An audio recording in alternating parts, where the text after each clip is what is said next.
The Radical. Fundamental principles of freedom, rational self-interest, and individual rights. This is the Yaron Brook Show.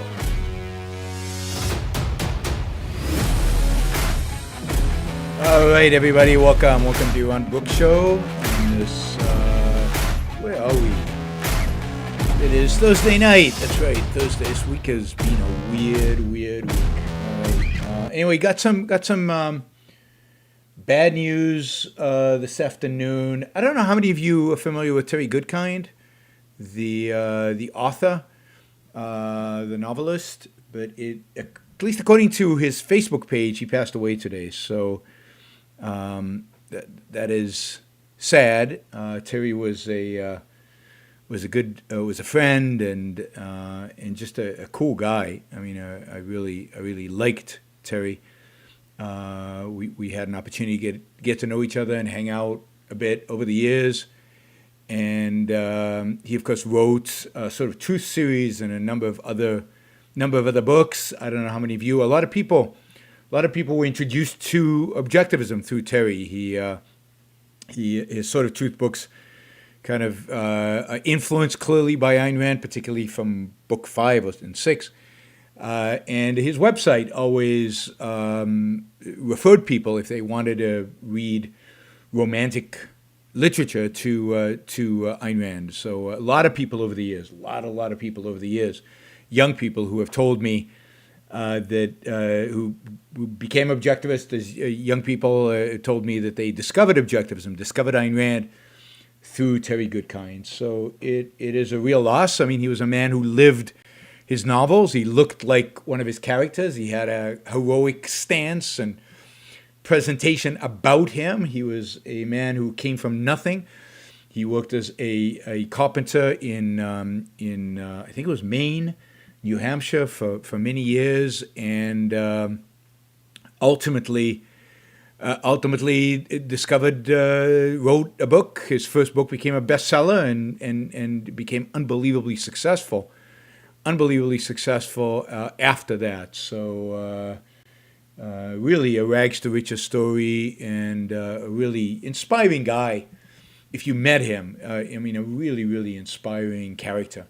Almost walked out of one of his books with a big sword. So I had the pleasure and really enjoyed getting to know him. Anyway, he would not want us to be mourning him. He would want us to celebrate a successful life and a life well lived. All right, today we're talking about one topic, and that topic is risk. And, in terms of Super Chat and everything else, if you like the show, please like it. That is, press the button of the like. Thank you, guys. Thanks for the condolences. Press the button, the like, on YouTube. If you want to support the show, you can do so on the Super Chat, and I will particularly be interested in answering questions related to the topic today. So, I've got a ton of questions if we have time to go over that are unrelated to the topic. I'm sure we will have time unrelated to the topic, and we will. You can also support the show, of course, at yaronbrookshow.com/support. You can support the show on Patreon and on Subscribestar.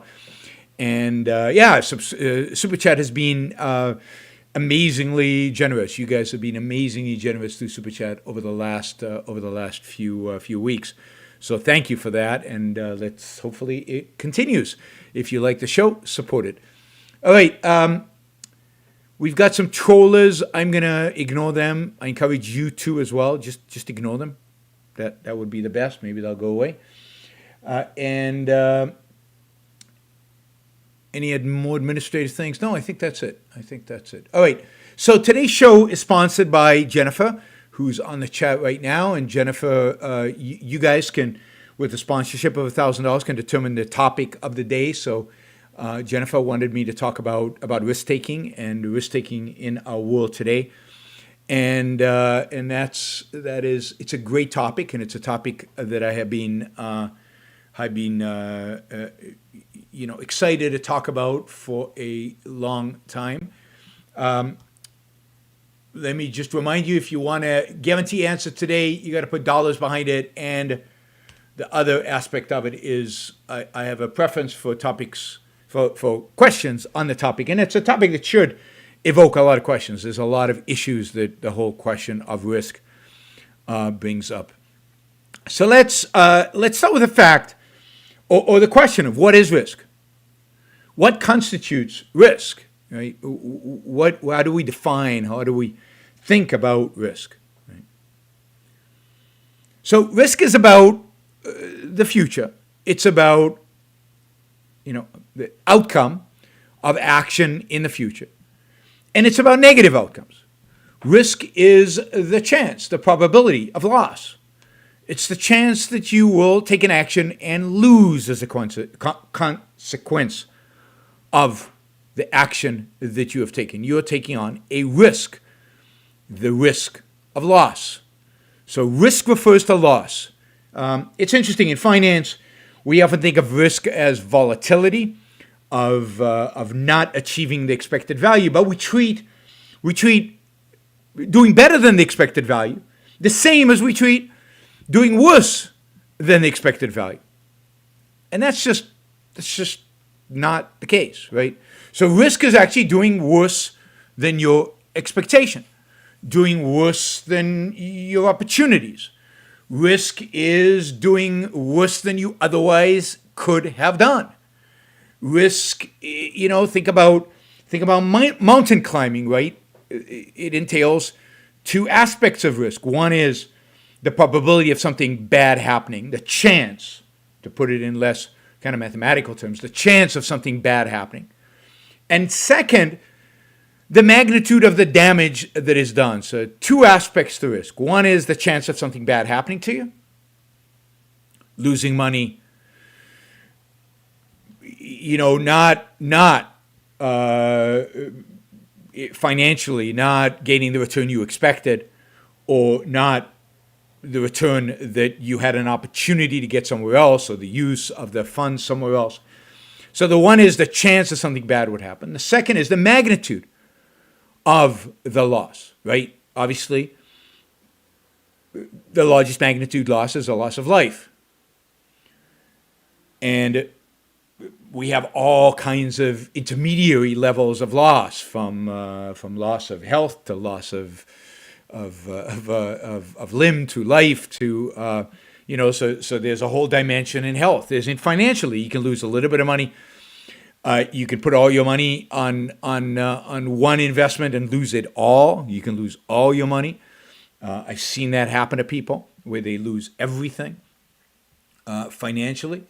But in every aspect of life, there is that potential of loss that is related, and sometimes the magnitude of that loss is small, and we don't pay too much attention then maybe to the risks involved. And sometimes the magnitude of that potential loss is huge. And we, should, whether we do or not, pay a huge, pay significant attention to that potential loss. And the same is true in economics. There are risks that we take that could lose a little bit. There's risks that we take that can lose a lot. Sometimes it makes sense to take a risk to lose a lot. Right? So risk is that potential loss. And think about it. Life entails risk. Everything about a life, every action one takes in life can lead potentially, not every action, but many actions can lead potentially to a loss, some kind of loss, with, again, the fundamental choice we all face is existence versus non-existence. Wrong choices can lead to non-existence, or can lead to a life not worth living, to a life that is basically a living death. So not achieving happiness, not achieving your values, not achieving is a loss. So there's a risk in every action we take, and there's a risk in inaction. Risk is in every aspect of our life, because nothing values when it comes to human action. Nothing is guaranteed in the future. Nothing is guaranteed in the future. Jonathan says you buy 2 stocks, a risky one and a safe one, but use a 10% stop loss on each. Haven't you equalized their risk? Is one still more, risky? Yes, in a sense that one could have a higher probability, right? The risk is measured when you start out. So what you're doing by putting the stop loss is you're basically taking the magnitude of the loss out. But you're still facing the probability that you will reach that point into account, right? So you could have 2 stocks, and you know that the most you can lose on both of them is 10%. But one is very likely you will lose 10%, and one is not very likely you'll lose 10%. Then one is riskier than the other, right? So it's an issue, again, the 2 dimensions. The magnitude of the loss and the probability that that loss will happen.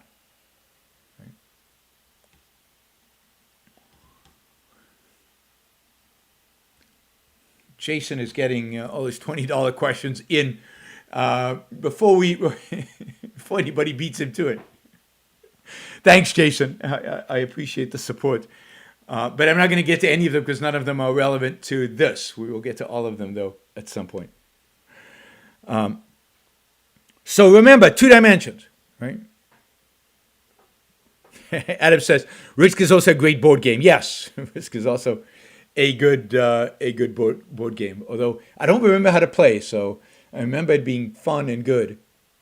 So Risk is part of reality. And the reason it's part of reality is we don't know about everything, what the outcome will actually be. Right?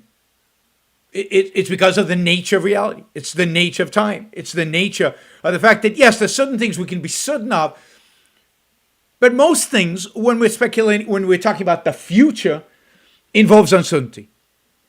Does not involve certainty. It involves some probability that things will not go the way you expect them to go. So in every important human endeavor, in every important human action, in every important significant achievement, there is a risk. There is a risk that you're wasting your time. You could be doing something else with your time. There's a risk that what you're trying to do will fail. I mean, think about every step forward required somebody to venture and to do stuff that hasn't been done before. That's the nature of achievement, doing something that hasn't been done to do, spending your time on something. Time is something you never get back. Time is something that is lost, and you don't achieve your value, it's gone.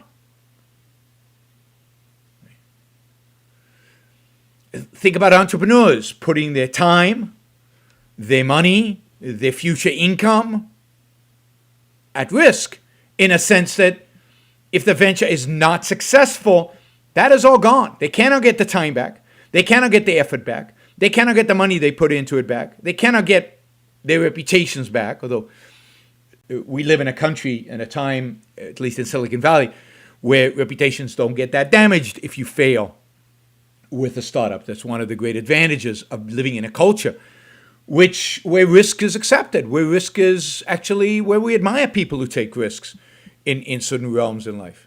Right? And where we, Silicon Valley is the kind of place where failure is okay. Because almost everybody who's been successful in Silicon Valley has failed in the past. And as long as failure is used as a learning opportunity, to learn something, to grow, then failure is not a disaster. But think about so many realms in our life today where risk is really looked down upon. Or think about other culture. Think about, let's take entrepreneurship because it's easy. There are so many cultures out there where if you lose, your reputation suffers and you can never stand up and try again.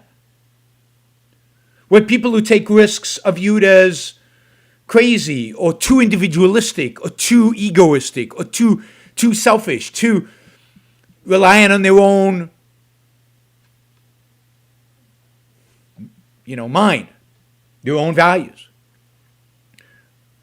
And therefore, risk takers are penalized. And risk taking is penalized. And very few people back risk takers. And risk takers who fail can never succeed again. I mean, one of the reasons we have so many more entrepreneurs, and entrepreneurship is much more characteristic of the American way of America, is Americans' view of risk, Americans' attitude towards risk, as compared to Europeans.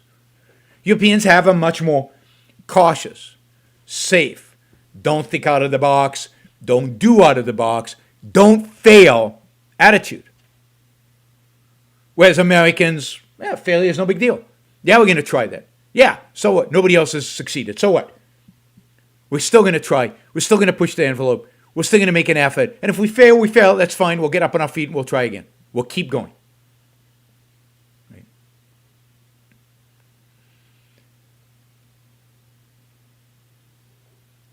So Jonathan asked, isn't risk contextual? Isn't the question, is this action risky? Depends on who is considering and why. Yes, I'm going to get to that. Risk is very personal.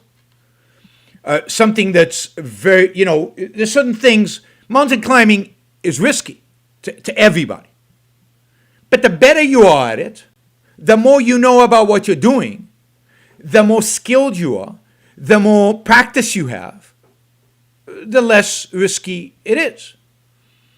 Evaluating, investing in a biotech stock can be risky, is going to be less risky the more you know. The more you know, the less expected deviation is going to be, the more confidence there is about the outcome. So risk is individual. In that sense, it's contextual. It's based on your level of knowledge. It's not intrinsic. By the way, I got two articles about risk that were really helpful. One from Ari Vilner, and you can find his article it's called The Nature of Risk, and put Vilner, Vilner, and he makes this point about risk is personal. I once was in a car doing like a slalom track on a track in a supercar, one of these supercars, $1 million supercar, and the guy driving it was a professional race car driver. And I almost got sick because the thing went so fast, right? It went so fast around those curves. Now, was there a risk? Sure. But it's a negligible risk given that he is a professional driver. Now, if I had driven that car at anywhere close to those speeds, it would have been a lot more dangerous. The risk would have been a lot greater. So risk is definitely correlated, related to ability, knowledge. And that's true in finance, that's true in mountain climbing, that's true in entrepreneurship. If you start a company without knowing anything about it, beyond just being stupid, you're going to lose your money. It's almost guaranteed, right? The uncertainty is low that you will lose. Yeah. So it's how much are you putting on it? What's your exposure to this particular action, the particular downside? Do you have your entire worth involved, or is it 1% of your worth? Now, that doesn't change the riskiness of the investment in and of itself, but it changes its impact on you, the level of risk you are taking on in terms of your life. So risk is very much a personal thing. And each one of us has to assess the risk based on a variety of parameters. Knowledge and values. So risk is inherent in almost all human activities. All human activities where we cannot achieve certainty. Risk is inherent in those activities. Risk is related to great achievement. Risk is related to return in finance. It's, in finance, because finance views risk as the upside as well, it captures that upside. It captures that potential to upside. But you're not going to become a billionaire unless you start a company, unless you become an entrepreneur, unless you put everything you have into it. Almost nobody becomes a billionaire without going all out, without taking a huge amount of risk.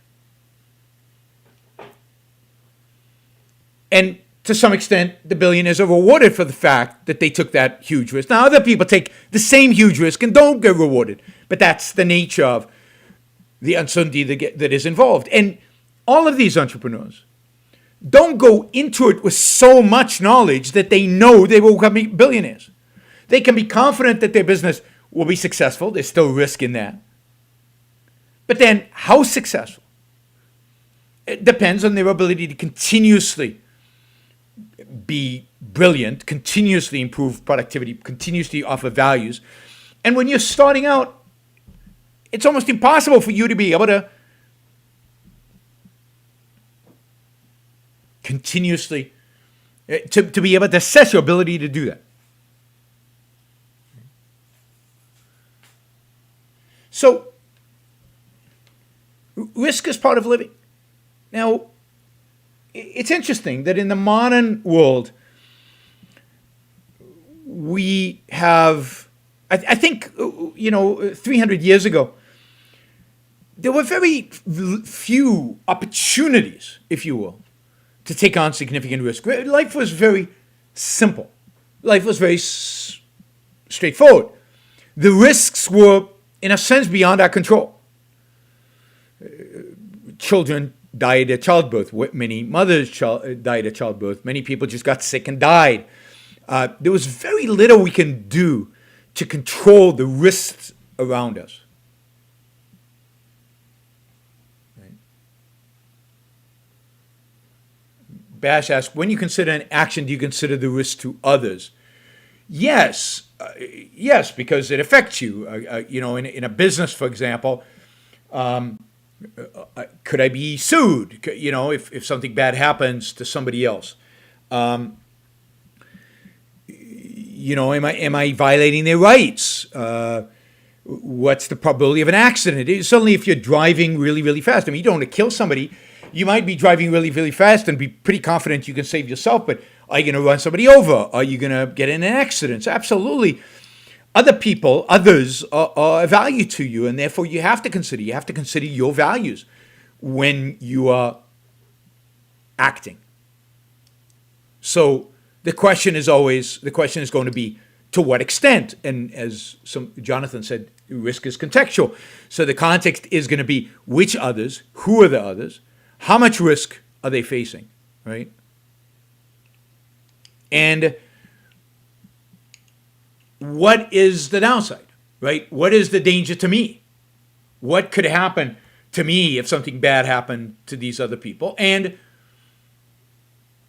do I care that something bad happens to other people? And the answer to that is yes, but then the question is, how much, right? And what is bad, right? Am I competing somebody out of a business? I don't care, right? Am I physically harming them because I couldn't control the car as it spun out of control? Yeah, I do care. Right? So context. Can you talk about the Fed's suppression of interest rates pushing people further out the risk curve? Yes, and this relates to government. And let me talk about government in a minute, because government creates all kinds of bizarre behavior because of it trying to, on the one hand, reduce risk as much as possible, and therefore creating bizarre behavior because it is eliminating risk from our lives, or trying to eliminate risk from our lives, but also at the same time, I think, eliminating growth, success, values, movement forward. Because remember, risk is associated with action. When the government says we're eliminating risk, what they're really doing is eliminating action. But also, some of what the government does, much of what the government does, is exchanging one type of risk for another type of risk. Exchanging one type of risk for another type of risk. I don't know, take Social Security. So Social Security is supposed to reduce the risk that you will not save enough and therefore have enough money when you retire. Right? So it seems like on their terms, on kind of a collectivist, we don't trust you as an individual. And maybe some people think, oh, this is great. I don't have to think about retirement. I can just rely on Social Security. That takes away my risk. But does it, right? I mean, what the government is doing, and when it does it for Social Security and Medicare and welfare and all these other things, is it conditions us that we will be taken care of. So people don't even think about it. People just think, yeah, I mean, retirement, that's taken care of. I've got Social Security or whatever. Is Social Security enough for how I live and how well I want to live? Is Social Security going to be there when I retire? Given, right?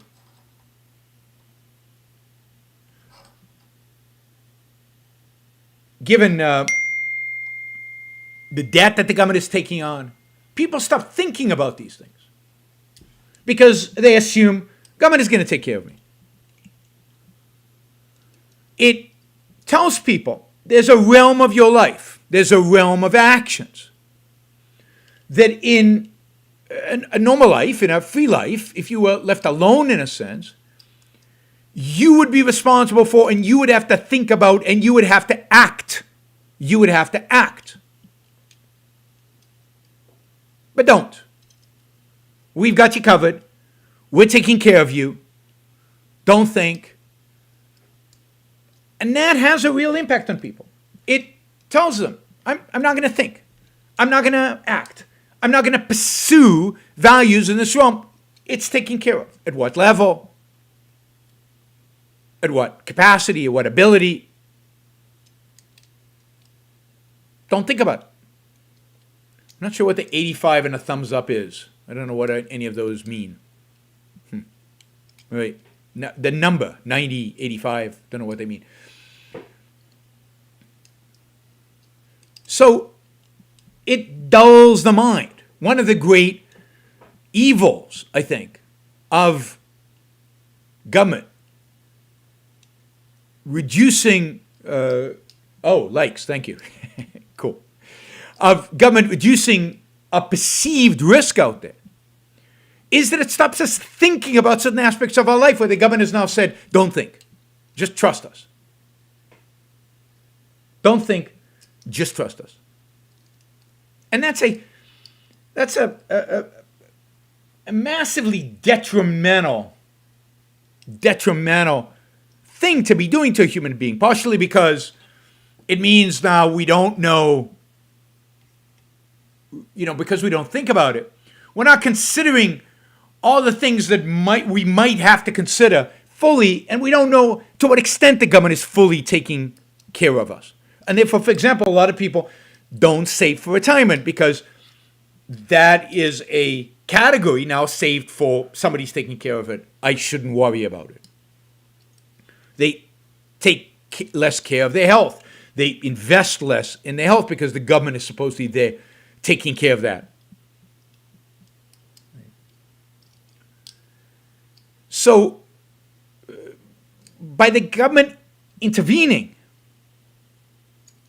it reduces our scope of action and scope of thinking. Scope of action and scope of thinking. Which is, in every aspect, really, really harmful to human beings. And what kind of human beings is it harmful for? Because some people, you could argue, benefit from this. And who are the beneficiaries of this? Well, the beneficiaries are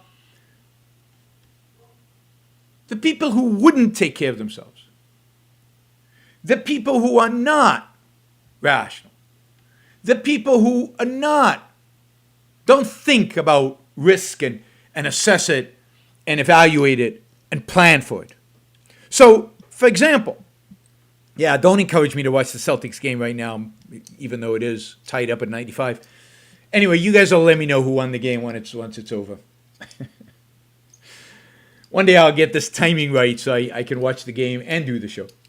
So think about Social Security. Who, quote, benefits from Social Security? I mean, in a sense, I don't think anybody benefits from Social Security. But who do you think benefits from Social Security in a perceivable way, right? Well, it's people who would not save. People who would take on, in a sense, the risk, but not really take it on, because taking on risk assumes that you've thought about it. It's people who won't think about the future, people who are short-term, people who don't save, people who are in the who only care about the moment, spend their money.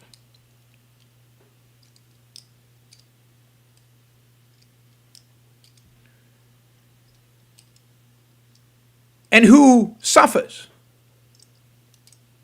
The people who suffer for Social Security are people who do care about themselves, do think about the future, do plan for it, do save, do invest, and will do a lot better than Social Security would ever give to them, and have a much more thorough kind of plan for retirement because they spent time thinking about it.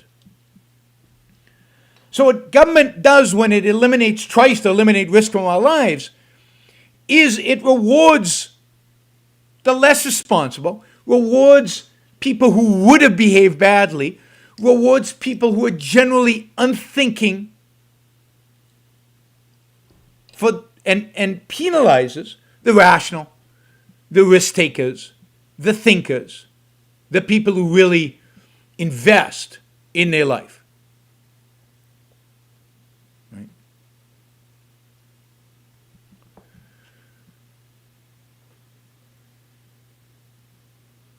Jonathan asks, you often say that in trade you get more back than you give up. To that end, how much bigger should a return be than the corresponding risk?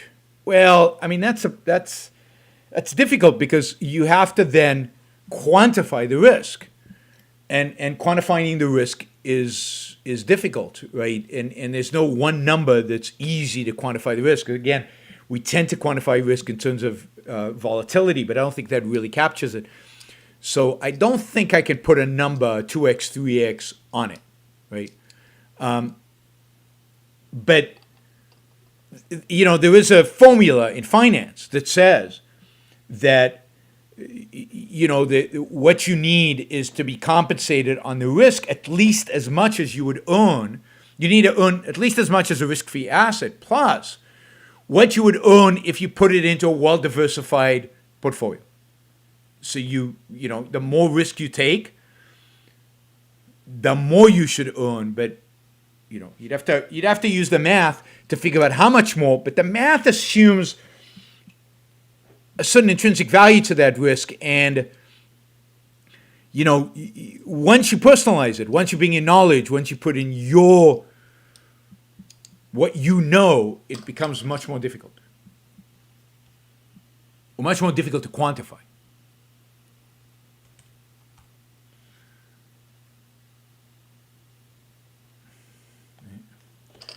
All right, but government has done more than just take away our incentive to think about the future in terms of Social Security. Think about government. And by the way, Adam Wildowski sent me an article that he and his father wrote years ago. It's an econlib.org called Risk and Safety by Aaron and Adam Wildowski, Wildavsky, which is very good about some of the economic issues around risk. But part of what government does is not only dull our senses in terms of thinking about retirement, but think about the FDA basically giving us, assurances about certain drugs and their safety or lack of safety. But think about what that does to human life, all in the name of so-called safety, in some kind of intrinsic value that we all have, we don't get to choose what risk we take.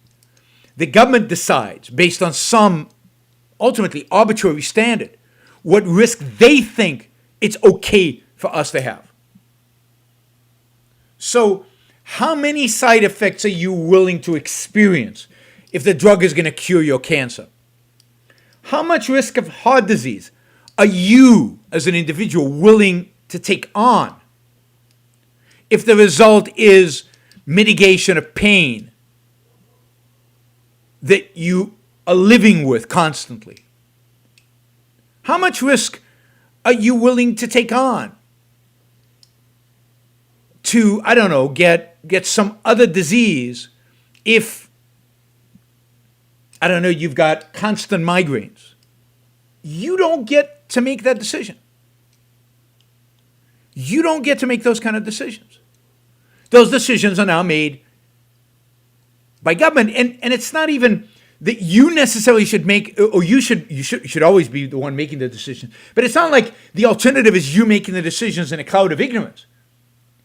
But you, with the data and with your doctor, with actual knowledge, don't get to make the decision about your own health and your own life and and the trade-offs that you experience. Government locks that whole realm out for you as an individual. That's gone. Or think about the fact that if you're an entrepreneur and you have an idea of a new way to cure cancer, how difficult government makes it for you to engage in the risky activity. Or let's take something that we know the government hates, life extension. If you have an idea of how to extend human life, that path is almost completely blocked to you because the government is not willing to take the risk of ever approving a life extension drug.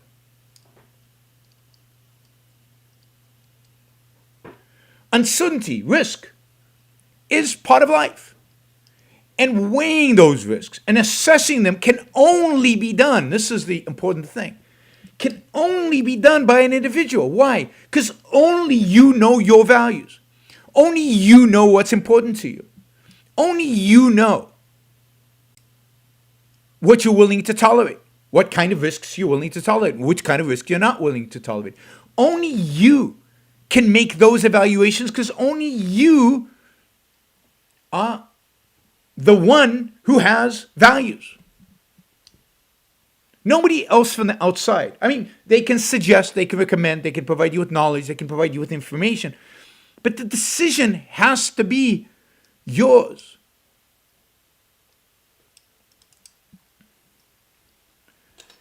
Jonathan asks, is gambling rational risk to you? No, because gambling can be entertainment. And then it's not a matter of risk. It's a matter of you're getting some pleasure out of the small probability you will win. You're getting some pleasure out of the game. And you're willing to pay for that pleasure. And your payment is the money you're putting at stake, right? It only becomes a risk, if you will, if you're not in control of it, right? So if I go to Vegas and I say, okay, I've got $100 to play 21, or because or craps or whatever it is, because it's fun, I enjoy it, and I know I'm probably going to lose $100, and then there's no risk there in a sense, right? And I might win a lot.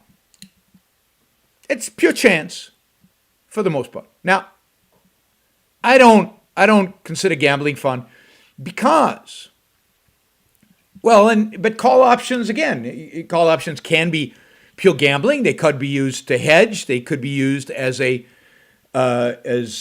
hedging, a crazy outcome.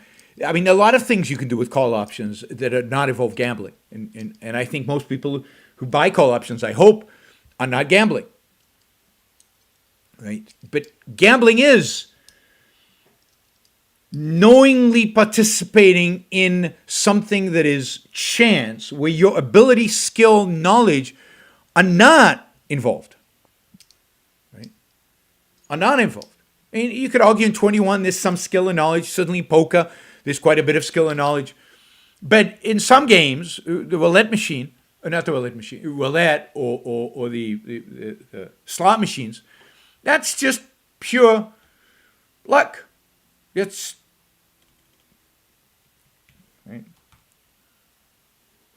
And I don't consider that risk. I mean, we know what the outcome is. The outcome is you lose your money.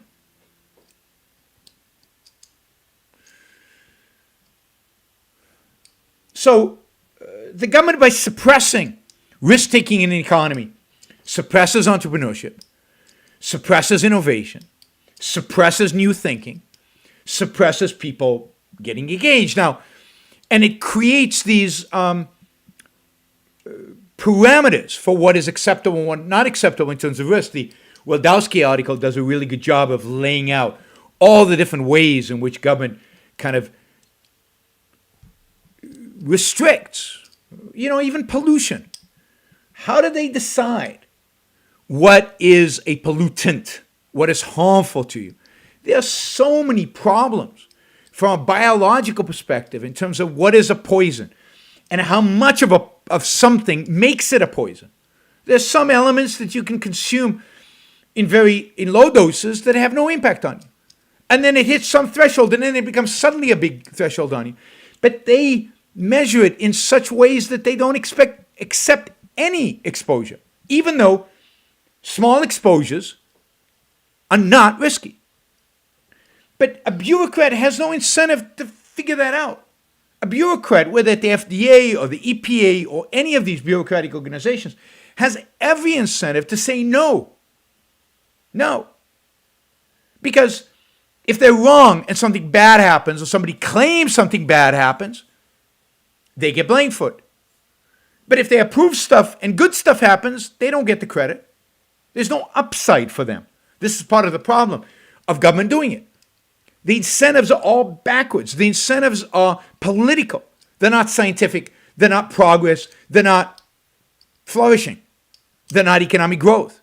They're not economic innovation. They're not the incentives of an entrepreneur. If I get it wrong, I lose. If I get it right, I win. That's the appropriate incentive. So what the government does over and over again in the name of risk abatement, in the name of providing us with a safe world, is destroy. Destroy innovation, destroy risk-taking, destroy values, decision-making, destroy the individual capacity to assess and think for himself, destroy economic growth.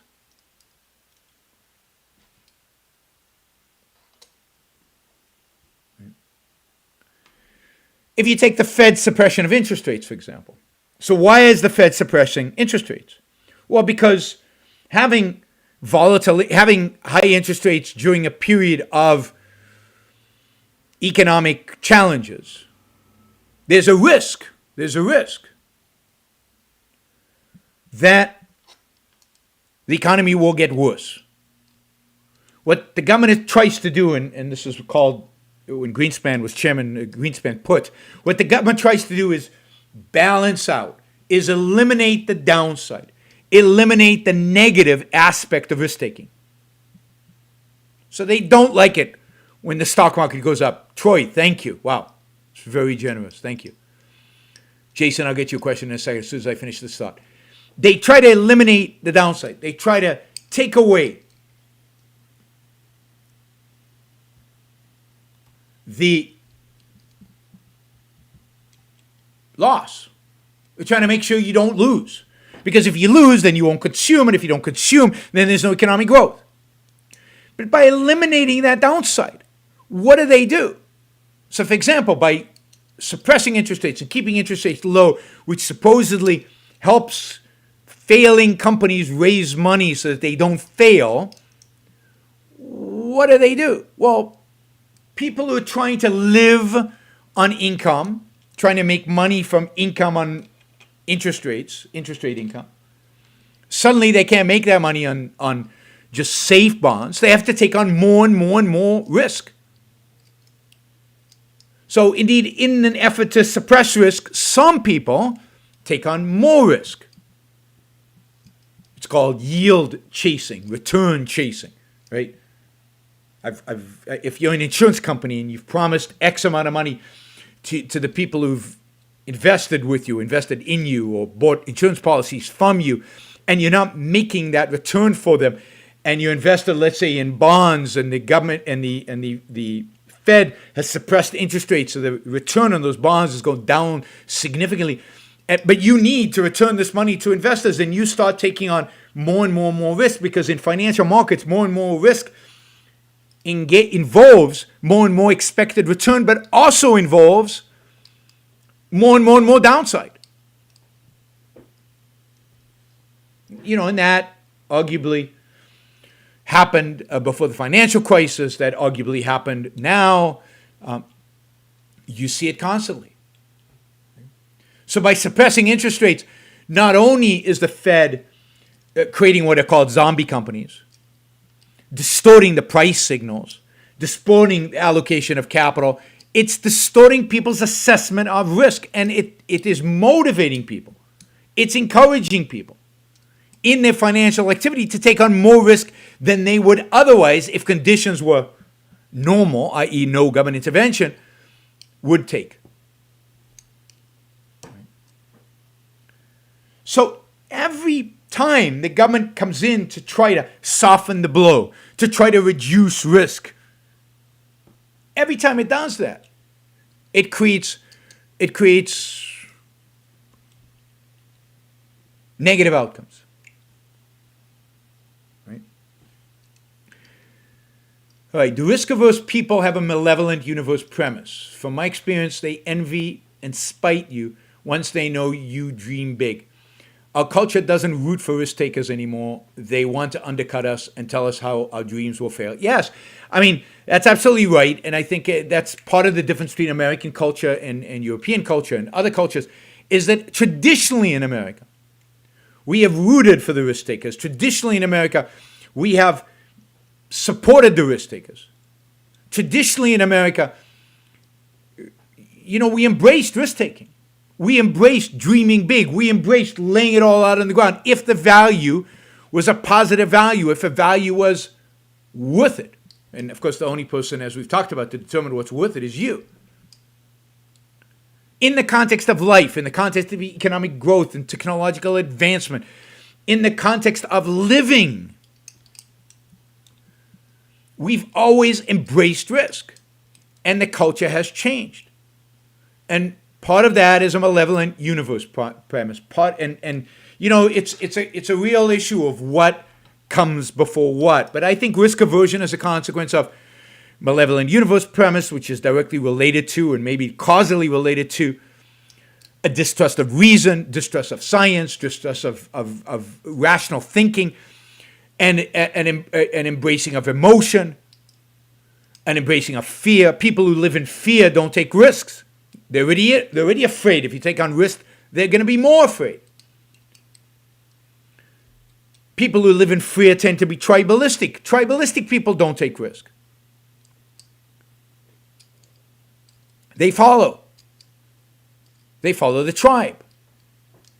So the malevolent universe premise, this idea that reality will be against you, is set against you, that only bad things would happen, that risk is never worth taking, is certainly part of, a metaphysical part of, the views of certain cultures. And it's even part of religion. Because religion, it's out of your hands. There's somebody else that determines what's going to be successful and what is not. Religion is about praying for success, not acting on it. Religion is about, the odds are what they are. God has set them. It's more like gambling. So the malevolent universe premise, this idea that bad things will happen, the fact that people envy, the fact that people resent success, a lot of that is linked to altruism, which is a lack of confidence, right? A lack of confidence in yourself because you're pursuing your values. Remember, this is good. What does risk-taking take? What does it take to have a risk-taking mentality? It takes self-esteem. And self-esteem comes from success and recognition of that success and understanding where that success comes from. It takes, associated with self-esteem, self-confidence. It takes knowledge. To take on risk, you have to know what you're doing. It takes a profound respect for your own mind, your own thinking, your own knowledge. So what you need to be successful are the two, to be a risk taker and to be a successful risk taker are the two primary values in objectivism. You need self-esteem and you need reason. You need those to be your values. You need those, you have to have gained those. And of course, you need a purpose, because there's a purpose to your risk taking. You don't take risk for the sake of taking risk. And this is an important distinction. Some people take risk for the sake of taking risks. They thrive on living on the edge. That's what gets them going. Not the production of values, not the creation of something, but just living on the edge of death. So somebody asked, what do you make of Alex Honnold's risk-taking of climbing dozens of mountains without a rope? I mean, there's something in me that says, wow, I mean, that's amazing that he has that confidence, that he has that ability, that he's so well trained, that he's invested so much in doing that. But one slip, he's dead. One slip, he's dead. And is this the only way he can express his love of life? There's something perverse, I think, by only being able to experience life on the edge of death. I mean, if you think about the movie Thelma and Louise, Thelma and Louise's message is you can only truly appreciate life on the verge of death, on the verge of catastrophe, on the verge of annihilation.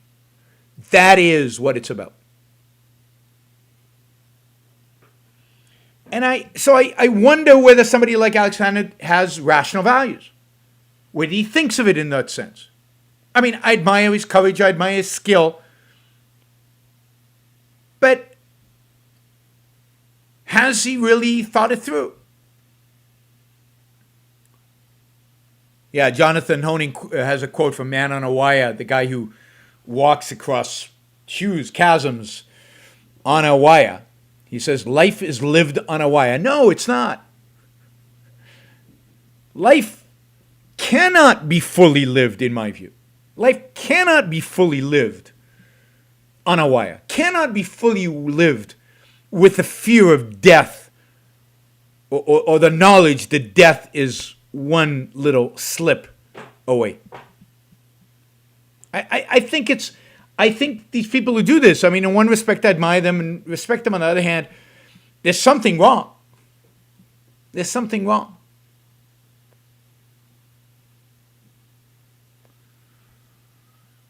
Justin, I don't know. What was the... Justin. Yeah, I've got your super chat. I haven't answered it yet. I've got it. It's on my list. Sorry. I see it right now. Right.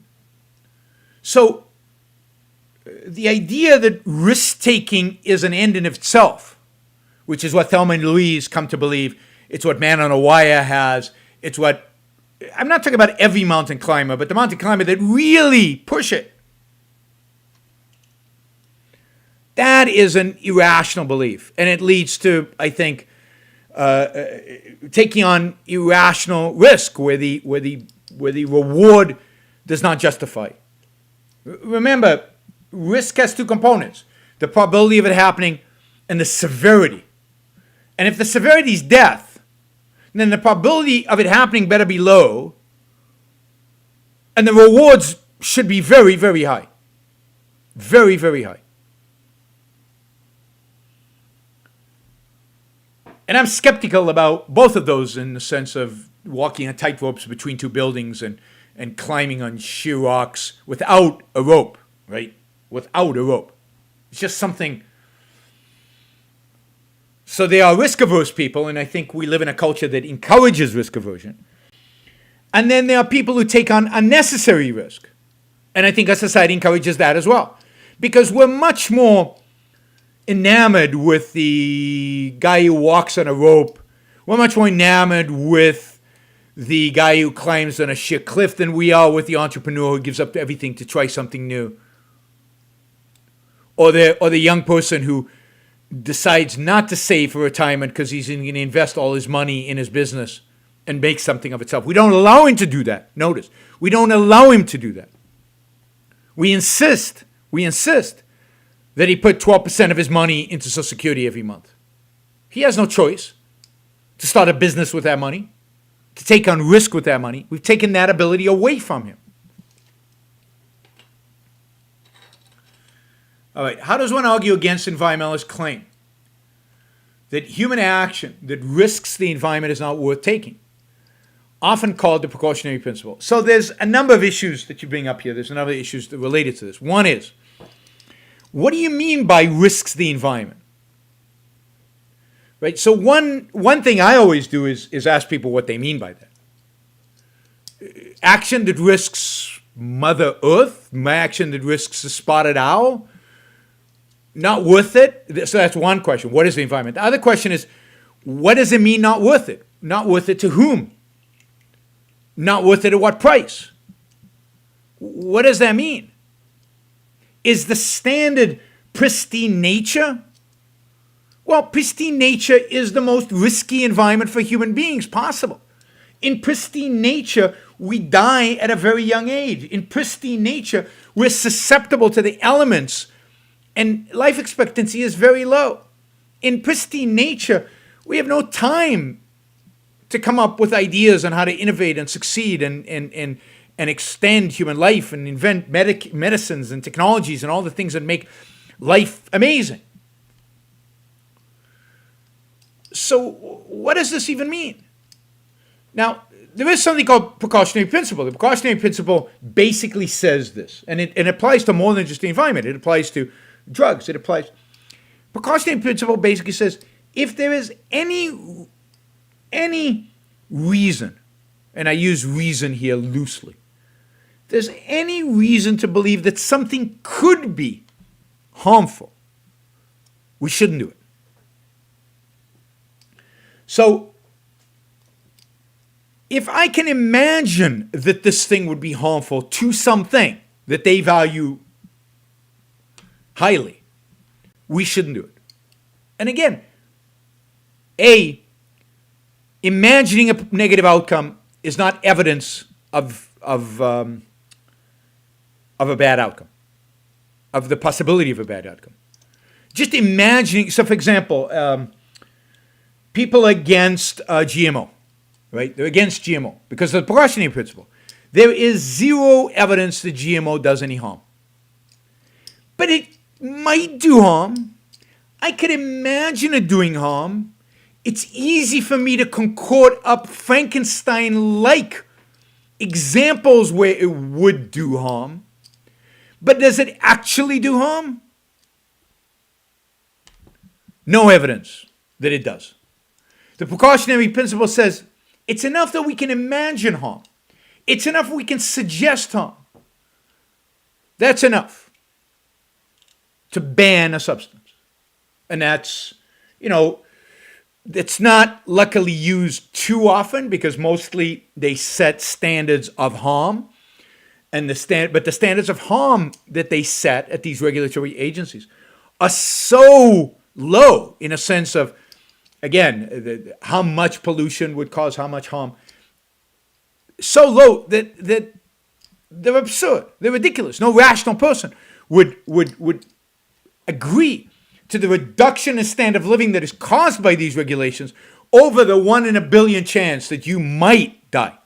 It's actually, they use 1 in a million as a chance. But 1 in a million at the doses they project, with all these stuff loaded up, so it's even more than 1 in a million. It's one in more than 1 in a million. It's this whole thing about the environment it's just maddening because it's only because people are willing to take risk to take coal out of the ground and burn it and figure out how to use it in an engine, risk to go and figure out, to invest in new oil technologies, to bring oil out of the ground. It's only because of those things do we live in a world in which we can even have the luxury of figuring out what kind of risks we want to take on and what kind of risk we don't want to take on. Because again, before industrialization, before real progress, we were completely susceptible to the elements. There was very little we could do to control them. Today, very few children die at childbirth. Almost no mothers die at childbirth. When a hurricane comes, most of us live in houses that can sustain the winds, sustain the rain. It's not that we've eliminated danger. What industrialization and progress have done by changing our environment, what they've done is reduce the probability that that damage will occur to us. That is, they have dramatically reduced the risk of nature to human beings. So when we lived in the wild, cheetahs, somebody mentioned cheetahs were a risk to human beings. They're not a risk to me. There's no risk that cheetahs have on my life unless somebody drops me into Africa, without a weapon. And if I had a weapon, the risk of a cheetah to my life is lower.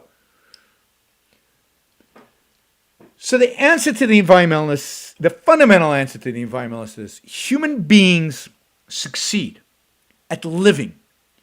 Human beings progress. Human beings advance.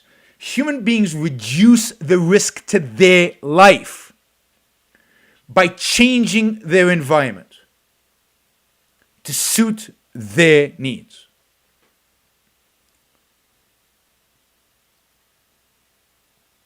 Right?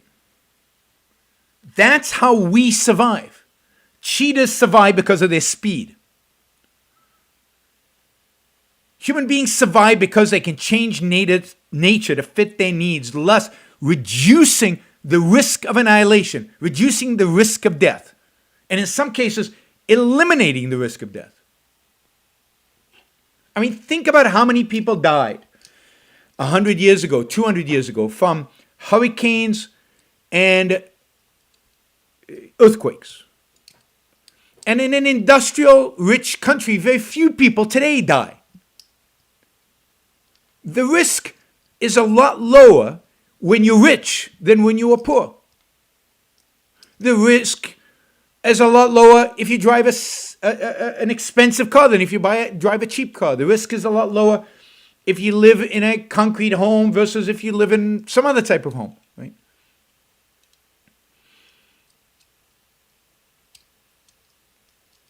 Now, it's not to say they're not risks. Somebody mentions asbestos.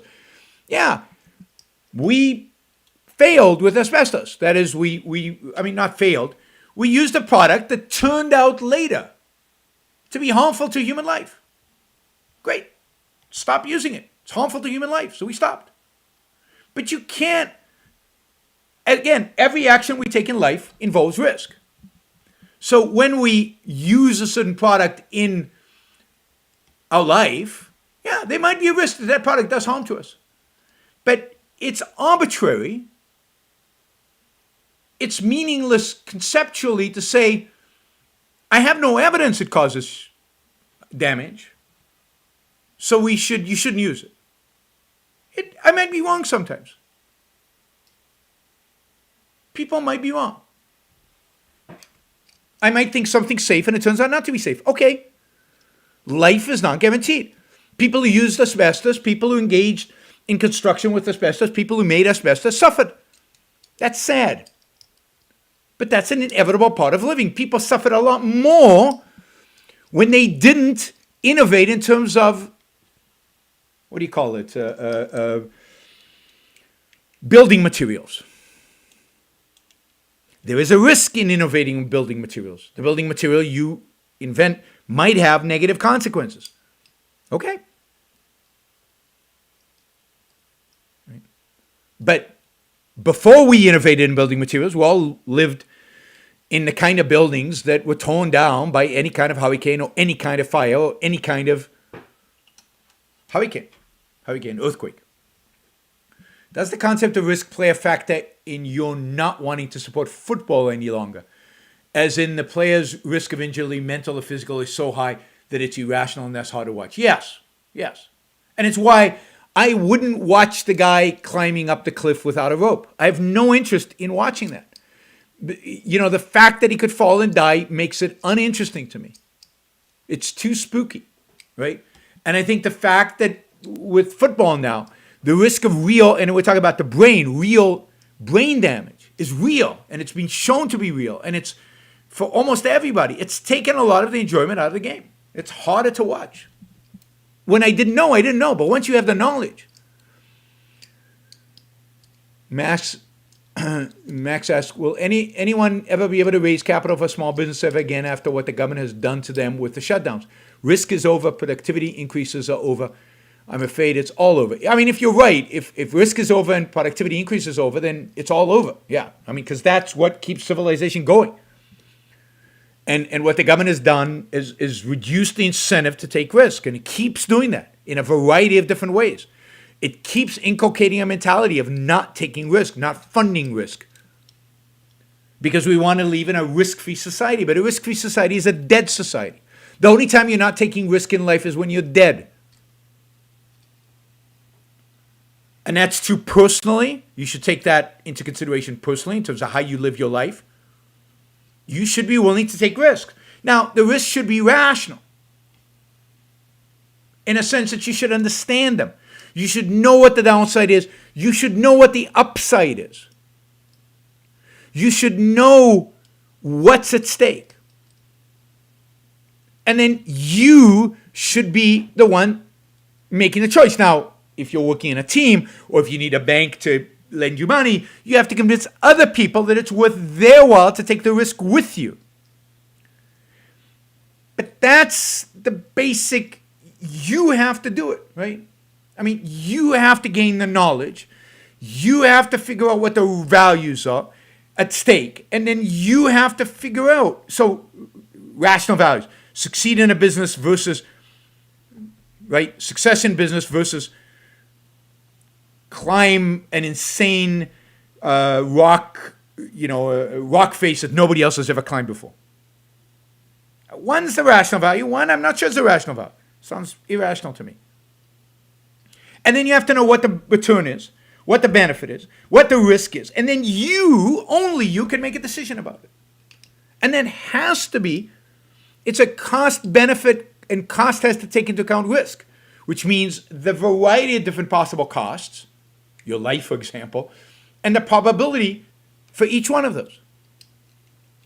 And that's, life entails that, action entails that. So some action, like I'm going to go drive, I'm going to go to the grocery store. There's no point in thinking about the risk. The risk is so trivial of getting into a driving accident or getting on an airplane and flying. The risk is so trivial of the plane crashing that it's not something that comes into consciousness, should come into consciousness, because it's so trivial. But clearly there are risks that are not trivial. Suddenly climbing the rock face is a non-trivial risk.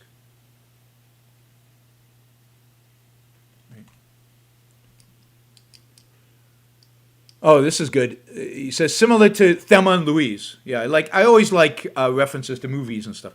Similar to Thelma and Louise and Man on a Wire. At the ending of Breaking Bad, and this is one of the reasons I really dislike the ending of Breaking Bad, Walt, who's lived a horrible life, murdered people, killed people, almost being killed over and over and over again, destroyed the lives of everybody around him, destroyed the lives of everybody he touched.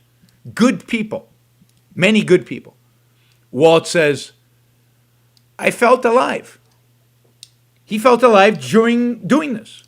In that sense, a lot of movies, I don't know if you've ever seen Face Off.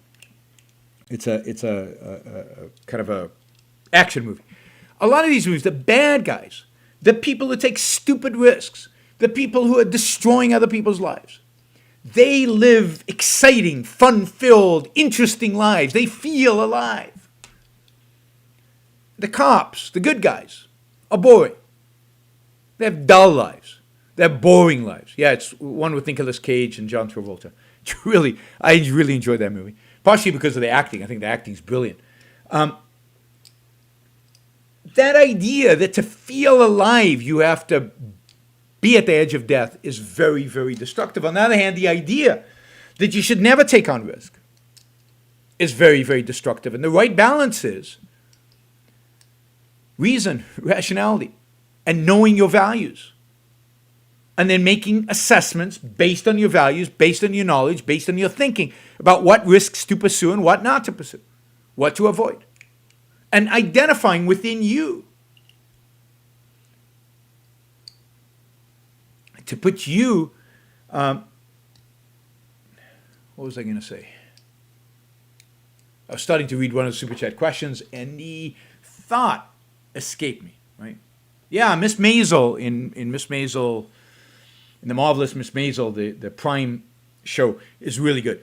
And yeah, she takes risks. She gets on a stage. So, the positive message here is take risks in life, but do it rationally. And don't let your rationality, don't let the fact that you have to think it through cripple you. Oh, I don't know enough. Well, get to a point where you are confident you know enough to act. Know what your values are. Have a clear hierarchy of values. And then know what it's going to take to achieve those values. And much of that is going to require risk. And part of what the government does, part of what our culture does in seeking and demanding a risk-free world is it's demanding a thought-free world, an action-free world, an individual values-free world, a bland world, a gray world, a meaningless world, a world lacking meaning, lacking individual decision-making, lacking individual values. And you see that all the time. That's what all these alphabet government agencies are dedicated to doing, destroying your values, destroying your ability to make choices for yourself, destroying your ability to act and think through a problem, to decide for yourself. Again, to choose what values to pursue and what not to pursue.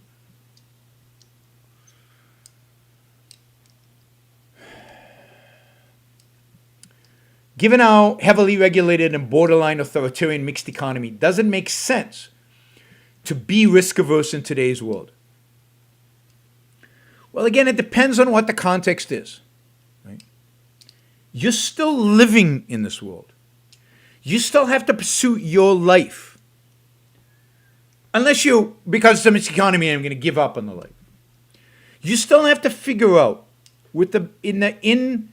in the context of these added risks.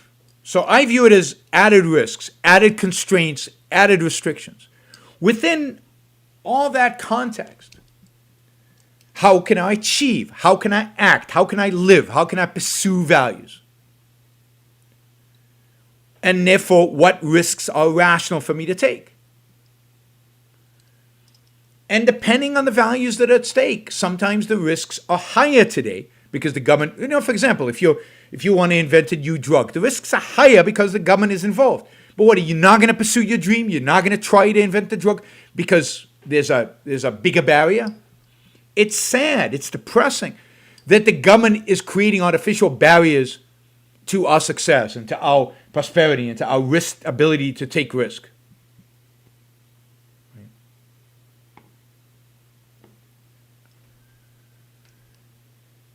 And it's a factor in the consideration. It limits your upside. It increases your downside. But in that context, you have to assess. You have to assess. What does my life require? And if this is what your life requires, then this is what you have to do. You have to go out and achieve. You have to go out and succeed. You have to go out and fight for your values.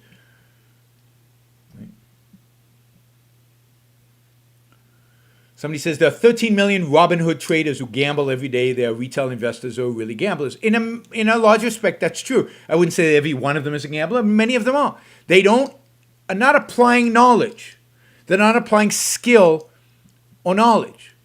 That's the difference between an investor and a gambler.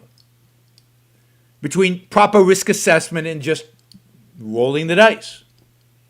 And when you go out there and just invest without knowledge, without skill, without understanding, then you are gambling. You're not investing. You're not pursuing rational value. You're not pursuing rational values in a rational way. You're not pursuing risk rationally. Again, gambling is when it's out of your control. And basically, many day traders, many people who trade with Robinhood, they have no control of it.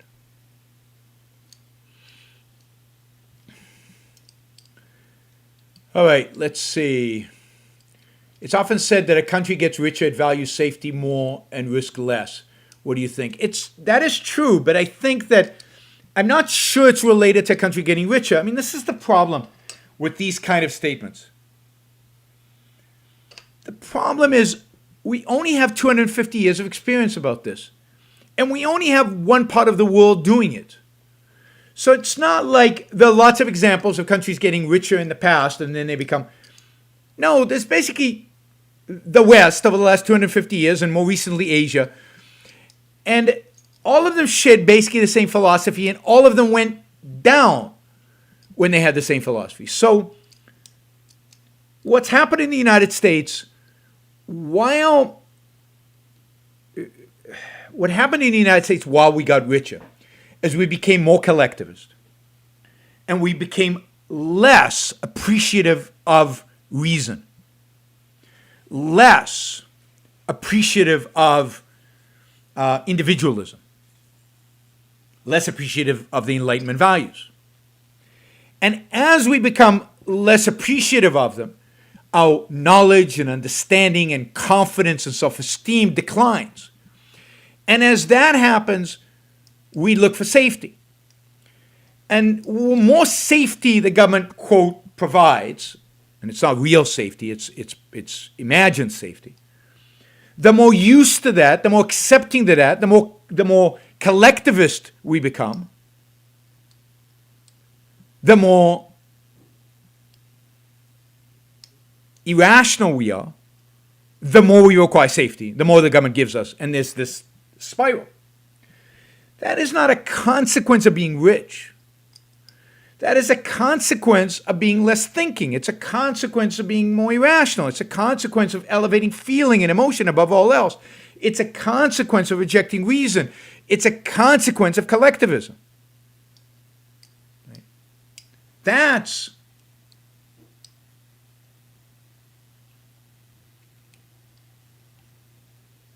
is what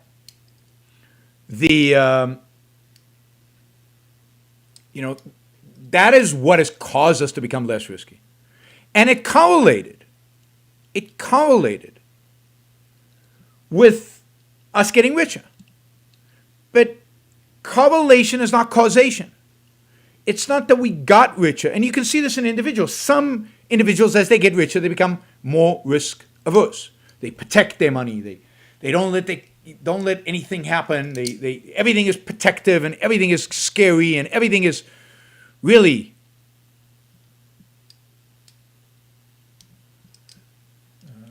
they become paranoid even. I know wealthy people who become paranoid about their wealth and about protecting and about their health and about everything that has to do. And then there are other people who, as they get richer, embrace different kinds of risk, but they still maintain risk and they still are pushing the envelope and they're still doing stuff. I mean, look at somebody like Bezos or somebody like Elon Musk constantly pushing the envelope. Both of them could retire with their billions, not have to deal with the crap on Congress and on Twitter and on Facebook. But both of them are trying to get to Mars. Talk about risk. So it's not that richness causes you to be risk averse. It's that culture causes you to be risk averse. Philosophy causes the culture to be such that it's anti-risk averse. Collectivism causes you to be risk averse. Oh, I'm gonna silence anybody who's coming on here just to talk about politics. We're not talking politics. It's irrationality that causes you to be risk averse. It's not wealth. So you have to, again, correlation is not causation. And the fact that the two happen together doesn't mean anything. Right?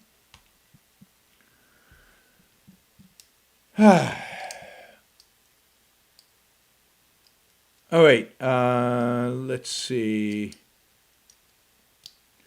Anything else on risk that is worth talking about? I mean, yeah. I mean, let me say this too. We also live in a time where I blame a lot of this risk aversion on parents. I grew up. I don't know about you guys, but I grew up. I was basically left alone.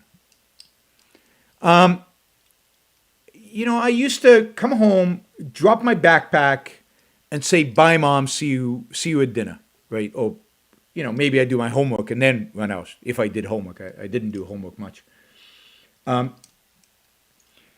I would get into all kinds of stuff, all kinds of crazy stuff. We would throw rocks at one another, have neighborhoods fights. We would go hiking. We would ride our bikes to the other side of the city. We were on our own, and as children, we did crazy stuff. I mean, we played soccer every single day, almost every single day. We played soccer in the streets where there were cars coming. 2 rocks was one goal, another 2 rocks was another goal, and we would play. And when a car come, we'd jump to the side and wait for it to pass, and then start playing again. I mean, 95% of American parents, if they saw their kids doing that today, would freak out and bring them. And my mother once in a while would come out and say, "Oh, you shouldn't do that." But ultimately, I was left alone. And we did that. And nobody stopped us. Nobody stopped us. I walked everywhere, even as a young kid. I took the bus everywhere, even as a young kid. I mean, really young. I crossed the street I went to kindergarten by myself at, I think, age 5, crossing the streets and everything. And my mother now has nightmares about it, but at the time she just left me alone, let me do it. Today, we have this concept of helicopter parents. They're involved in every decision a child makes. I used to climb on walls and climb on rocks and jump and do crazy physical stuff and build a certain confidence in my physical abilities and build a certain confidence in my mental abilities. And parents today are helicopter parents. Everything is monitored. Everything is supervised. Everything is dictated to. The risks of something bad happening to your kid. And you can see it at COVID. Look at it right now. How scared people are of getting sick. We've always gotten sick. Being human, you get sick. You have to assess. Okay, how bad is the sickness? How bad am I going to feel? What's the risk of death? What's the risk I give it to people I love? But nobody is allowed to make those decisions. COVID has brought out the risk aversion but more importantly, the lack of willingness to let people make their own decisions about these things, make their own assessments about these things. Parents are afraid to send their kids to kindergarten, but government telling parents they don't have a choice whether to send their kids to kindergarten. They can't send their kids to kindergarten because the government has decided it's too risky for the parent. By what standard? Where do they get the authority to make a decision for a parent? Where do they get the context to be able to make a risk assessment for a parent?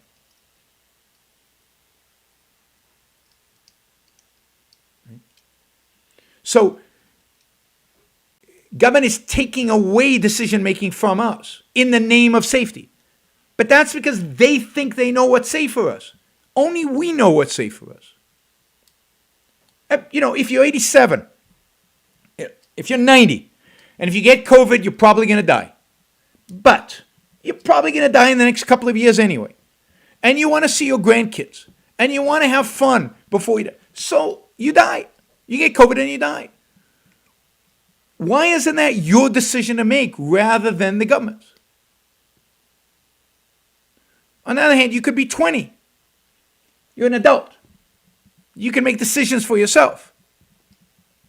You get to assess how much risk you're going to take. Yes, some people who are 20, almost nobody dies if you're 20. But some people when they're 20, there's a probability that you'll get really sick and there might be some lasting effects.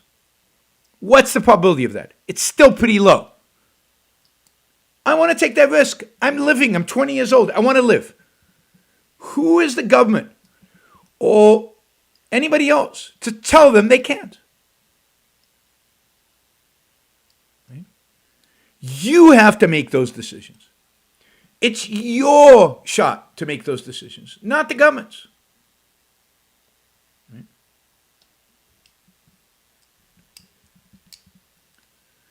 Risk is personal. Risk is something individuals make. Risk is something only individuals can assess because risk cannot be taken within the context, outside of the context of your personal values. And that's the most important thing that I think I want to drive home today. Risk can only be assessed in the context of your personal values. For an 87-year-old, dying of COVID might be nothing as compared to being able to see his grandkids and have a good time in the last few months that he has anyway. But there might be an 80-year-old who says, oh, wait a minute. I want to survive this so I can have many more years with my grandkids. That's fine too. That's completely rational as well. Only they can make the assessment within the context of their values. So the downside is there, but you get to decide whether you're willing to take on that downside or not.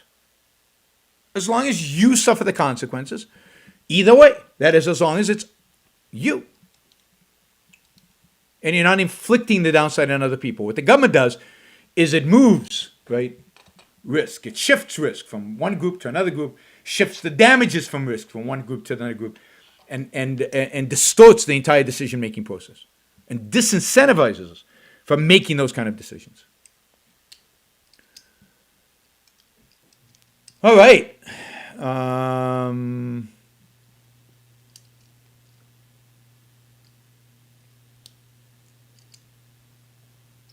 A sick person cannot take risk? Who said that? I don't know what you're talking about. All right, I hope you enjoyed that. It's different than what we usually talk about. Biden versus Trump is getting kind of old.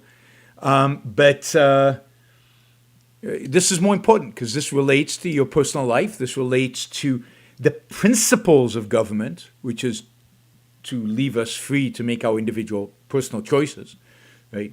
It relates to principles. And primarily it relates to how to live your life. And I would say embrace risk-taking. Take risk. Because that's how you will move forward in life. Go to a different city to find a better job, right? Invest in your ideas and in your start that business. Start that business. I mean, again, if you do it rationally.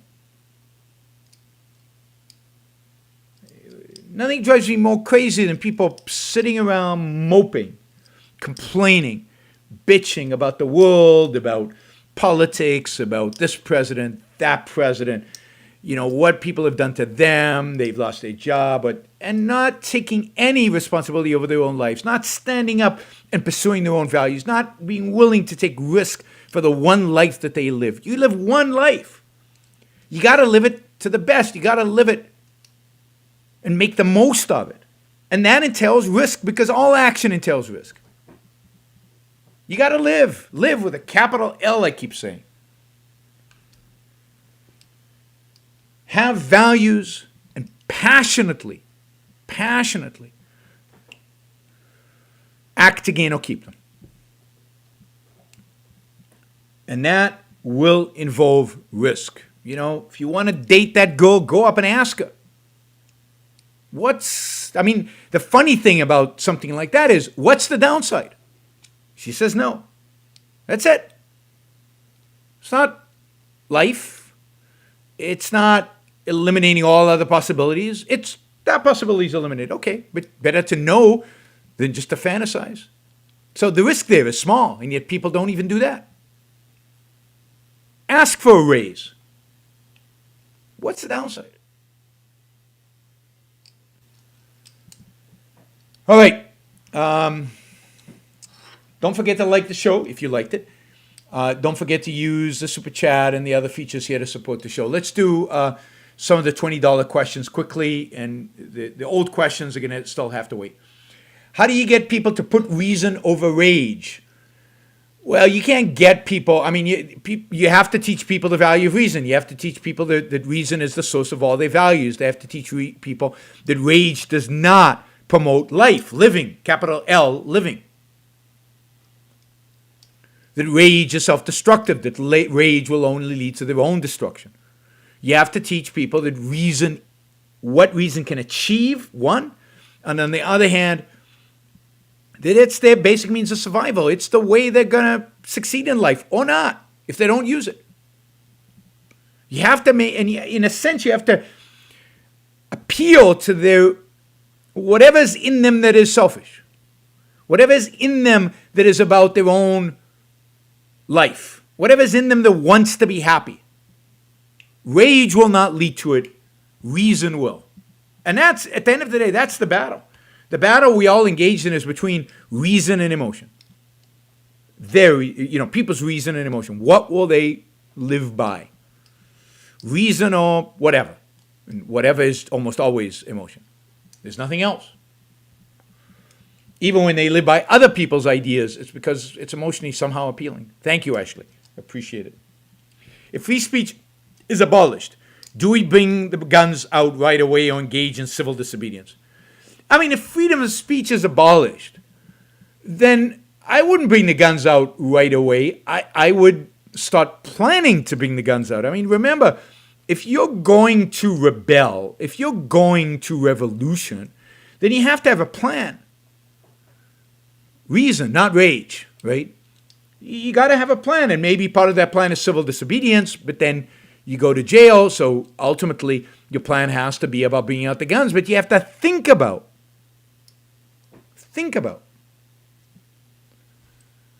what that means and how you're going to do it and how you're going to achieve your goals and how you're going to achieve your values and how you're going to get to where you want to get. So the worst thing you can have is people just running out with guns and doing what? Shooting whom? I mean, this is why I always say guns are not the solution. It's because if that was done today, people would go and shoot Twitter and Facebook. I'm not sure they would shoot our Congress and fight our government. I think they'd blame, because forever now, everybody has been saying that people are censoring us. They're not the government. It's Twitter and Facebook. So if they take away free speech, then maybe we should go after Twitter and Facebook. I mean, that's the problem with guns without reason.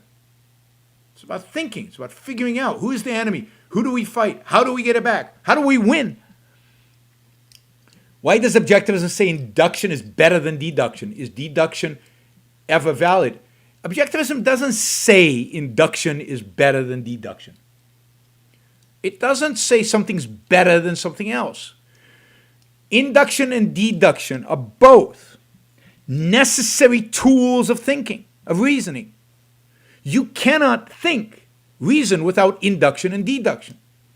What objectivism says is that all new knowledge is inductive knowledge. But that doesn't demean deduction. Deduction is necessary to prove that new knowledge, to test that new knowledge, to integrate that new knowledge. So I'm not saying one is superior to the other. No, I'm just saying they each have their realm in which they provide truth.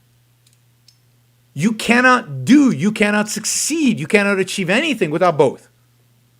Nobody can live by induction alone. Nobody can live by deduction alone. You need them both. And objectivists tend to be more deductive, detached a little bit from reality. And that's the danger. And that's why we talk about it.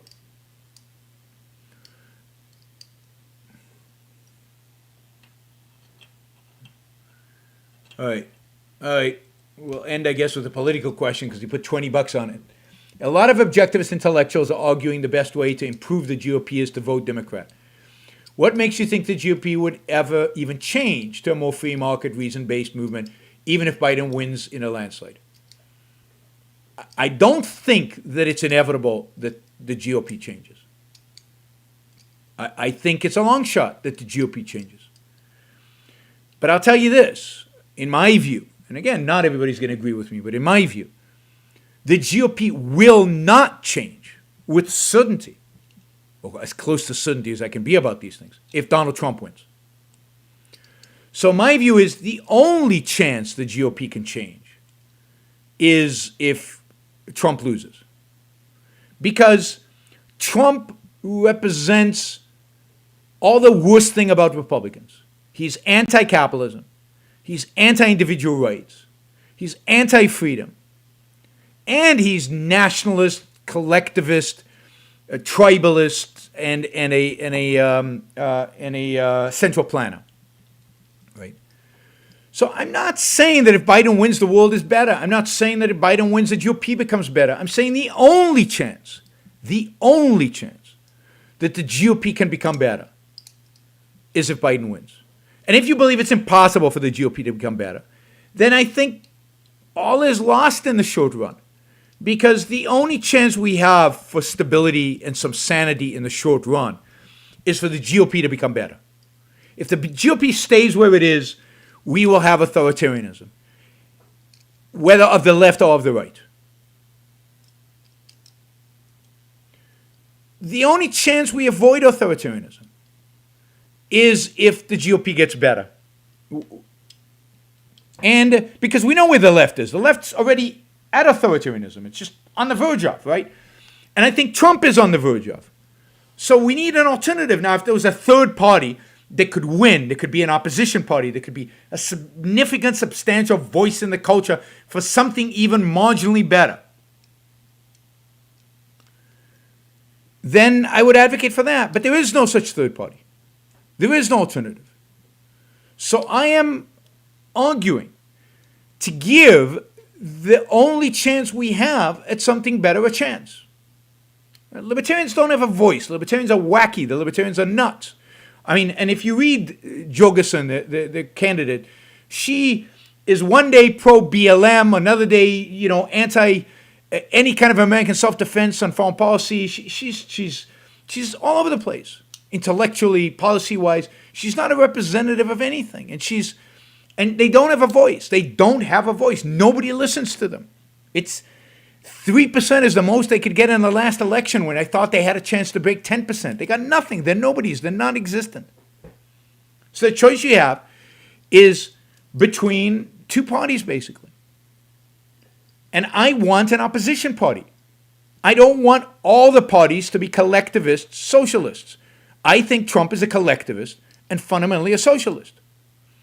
I want there to be an alternative to that. And if the better people spun out of the Republican Party and created a new party, maybe they'd even attract a few Democratic senators. I don't know. I'd support them. But that's not happening. So the fight is going to happen within the Republican Party. The only way to win that fight is for the Trump faction to lose. And the only way for the Trump faction to lose is for them to lose. It's for Trump to lose. Anyway, that's my reasoning. Now, I think Trump is a lot worse than you guys do, for a variety of reasons, than many of you guys. But at the end of the day, it's not that I support Biden. I mean, that's just silliness. Everything I believe in is up to the Biden. I certainly don't support Elizabeth Warren and Bernie Sanders and everything. I think Biden is relatively sane within the Democratic Party. I don't know if he's completely there. If there's a question, do you think Joe Biden has dementia? I don't know if he has dementia, but he's slow. So I don't know if he's completely there. But from what the Democratic Party has to offer, he's like the best they have. Right? So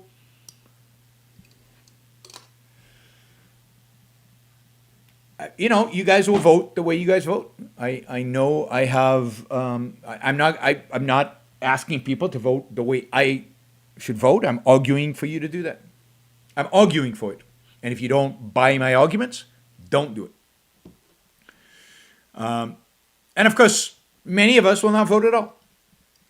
Many of us will not choose the lesser of two evils because the evils are so great that you cannot choose between them.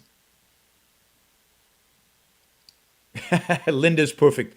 How can you tell if any of these fools have dementia? I'm with you, Linda. I think they all have worse than dementia. They're demented. Right? I mean, if you watch Trump's at was it ABC, NBC, whatever interview. I mean, he's not there. He's not completely there, right? Hood mentality. I mean, that's what everybody has. It's hood mentality, right? So I don't think any of them are there. So I'm just saying, think long term. Think about what's going to move long term the country in not with certainty a good direction, but what outcome leaves us a little bit of a sliver of a chance of a good outcome. Sliver of a chance. That's all I give this country. A sliver of a chance. All right, guys. Thanks a lot. Yeah, somebody says, see old C-SPAN video of Biden. He was never good. Oh, C-SPAN, you reminded me. I'm going to be on C-SPAN. So on Saturday, I've got a 45-minute interview on C-SPAN about, ostensibly, the whole landlord rent moratorium. But I'm sure we'll cover a lot more than just that because it's 45 minutes.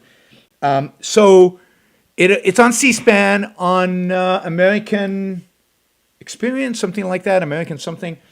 And it's, let me just see, it's on my calendar. This is the funny thing. It's on at 5 a.m. on Saturday morning Pacific time. Now, C-SPAN reruns these things, so you'll be able to catch it later in the day. But it is on Saturday, 5 a.m. Pacific time, and the show is called Washington Journal. Washington Journal. It's a pretty big show. It's a nice kind of calm conversation, and I think it could be really interesting, and I hope you guys watch it. So please watch it. Show me some love on C-SPAN. Do the thumbs up on the C-SPAN thing or whatever, the C-SPAN feed. And I'm looking forward to it, even though I have to wake up at like 4 a.m. in the morning to do this. All right, cool. C-SPAN on Saturday. Wear a puffy shirt? Why would I wear a puffy shirt? I mean, this is not the best background for C-SPAN, but so be it. If I can post C-SPAN on my channel, I'll do that. I'm not sure if they allow that. We will find out. All right. Thanks, everybody. Have a great weekend. I'll be back certainly on Sunday. I'm not sure yet about Saturday, but certainly on Sunday. Maybe tomorrow. I'll see. Right. Bye, everybody.